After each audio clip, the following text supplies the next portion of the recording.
This is my Visual Studio Code, and I'm going to show you the most important extensions, VS Code extensions that you need to help in productivity and work on your projects a lot faster. So this is what Visual Studio Code would look like, and you have a number of the icons that are right here on the left side, and you'll just scroll to this one called extensions. Once you click on this, then you can install extensions that you want. As you see here, I have 119 extensions. This is because I work on a lot of projects and need so many extensions for that. You'll get to have as many as well at some point. But the first most important extension that you need is an extension known as Live Server. Live Server is an extension that allows you to spin up a local server whenever you're building a project, a simple HTML project, so you can go ahead and view it on the browser. So you'll go to Live Server here and install it. The second most important extension that you need is known as Prettier. As the word itself suggests, Prettier is the one that helps in basically formatting your code. You don't want to have some sort of messy code in terms of having some indentations that are not needed, some extra white spaces that you don't need there. So this Prettier code formatter is the one that you're going to use in that end. Once you have this, the other most important one is known as JSON Crack.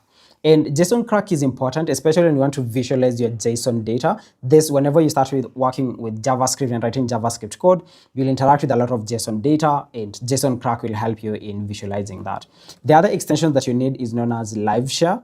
And for Live Share, this is the one that you need whenever you're working on a team. So for example, you and I would be working on a project and you're probably messing up something on your Visual Studio Code and you want me to walk you through that. So you can hop onto a call, then through Live Share, I can be able to literally type something on your Visual Studio Code in your machine and edit things out. So Live Share is very, very important for collaboration within a team whenever you're learning with someone and having some sort of, peer coding sessions. And there are many other of these extensions that you're going to need in your machine. But you can see some of the other extensions that I already have here installed. There's so many of them. I'll also recommend that you install Emmet. So Emmet Live. Emmet Live allows you to, whenever you are writing code, there are certain repetitions that you usually make when writing code. You don't get to make those repetitions here, especially with HTML. Like for example, if you want the simple HTML boilerplate, it can autocomplete that for you. It can autocomplete the HTML tags, so you don't have to have opening bracket, closing bracket all the time. Those are the most important Visual Studio Code extensions that you need. You're going to need a lot more. Let me know which one you need and follow for more.